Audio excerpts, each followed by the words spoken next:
welcome to my kitchen. Mary Beth Knowles here. And since we're talking about one pot meals today, I thought I would show you one of our most popular recipes that's done in the quick cooker. This is called Quick Chicken Broccoli Risotto, and I love this recipe. It's one of my favorite recipes to make at a live cooking show because it goes together so quickly. It's gonna blow your mind, and everybody loves this recipe. I mean, kids, husbands, great aunts, love this recipe. It's so delicious. It's wonderful if you have leftovers, and it goes together so easily. So we have some oil that's been heating up in the quick cooker on the sear setting, and we'll talk more about this appliance on Thursday, but just know it's like any electric pressure cooker you've ever heard of, only 10 times better for all the reasons that our products tend to be a lot better than what you can find in the stores. So we have that started, and we're going to add some, I've got some onion here, just an onion that's been chopped up, and we're going to add some red pepper. And you know your oil is hot when it applauds for you, when it makes that sizzling sound, it's clapping and saying, yes, I'm hot. And that's a key thing to do. You want your oil to be nice and hot before you put your food into it, so that the food doesn't absorb it. It'll cook it better when it's preheated before you add your food. We're going to press a couple of cloves of garlic in here with our extremely popular garlic press. And just to, this is my really old one, by the way, just to give you an idea of why this is so popular, it's because you don't have to peel it first. So my peel is in there, and of course I left my little guide on the other side of the room, and we'll take another one and put it in. And I do want to just kind of explain, because not everybody understands the difference between a clove of garlic and a bulb of garlic.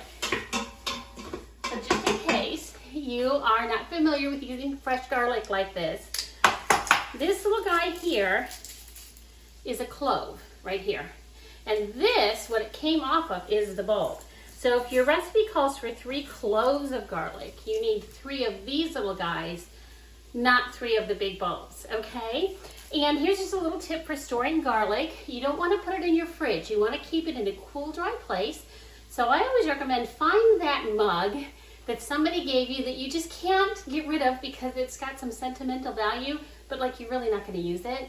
So what do you do with it? You store your garlic in it, and you just keep it in a cool, dry place in your cupboard, and that will keep it fresh for a long, long time. So if you've had trouble with your garlic sprouting in the refrigerator, that's because it's in the fridge. So you just want to store it in a cool, dry place. Okay, so we have our onions and pepper just sauteing in there. You really only need to let it go for a couple of minutes here.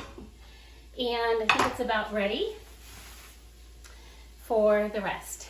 This is going to blow your mind, because this is all we're going to do now. We are actually going to hit cancel. We are going to add some arborio rice, and just to make it clear, this recipe calls for arborio. Let me grab the container. Instead of your regular rice. Now you could use long grain rice, it's just not going to quite have the same texture as a risotto. A risotto calls for what's called arborio rice. It's a creamier rice, it has a really great texture, and that's what makes it different. So you should be able to find it at any grocery store in the rice section. It's called arborio. Okay, so we've added our rice. We're going to kind of just stir that in. We're going to add 3 cups of chicken stock. You can use, this is just chicken broth that my husband made up from a chicken I roasted the other day.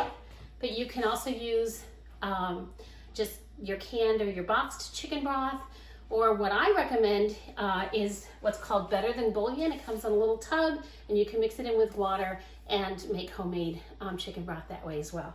And then we're going to add our chicken. The recipe calls for chicken tenderloins, but I usually just buy boneless, skinless breast, chunk it up into about 1-inch chunks, and we're going to add it into the pot. All right, you ready for the magic? This is the part that blows my mind. We're going to put the lid on. We've already hit cancel, so we're going to reset it to the white rice setting. and it's presets for 4 minutes. That's what we need. And we push start. It will take a few minutes for it to come up to pressure, usually between 8 and 10 minutes for it to come up to pressure, and then it will cook for 4 minutes.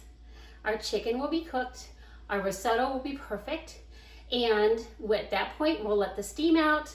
I will be adding some broccoli, which I'm going to steam for a couple minutes in the microwave first. I've got some cheddar cheese, some cream cheese that'll give it kind of a creamier texture. The recipe also calls for a bit of Dijon mustard and some lemon juice. I tend to leave that out, but you can put it in if you want, and dinner is served. It is so quick, it is so easy. Now I can go do whatever else I want to do while this is doing its thing, and dinner will be ready in about 15 to 20 minutes. This recipe actually comes in the recipe book that comes with a quick cooker, which of course you're going to learn more about on Thursday. So I hope this was helpful, and let us know what you think. Bye.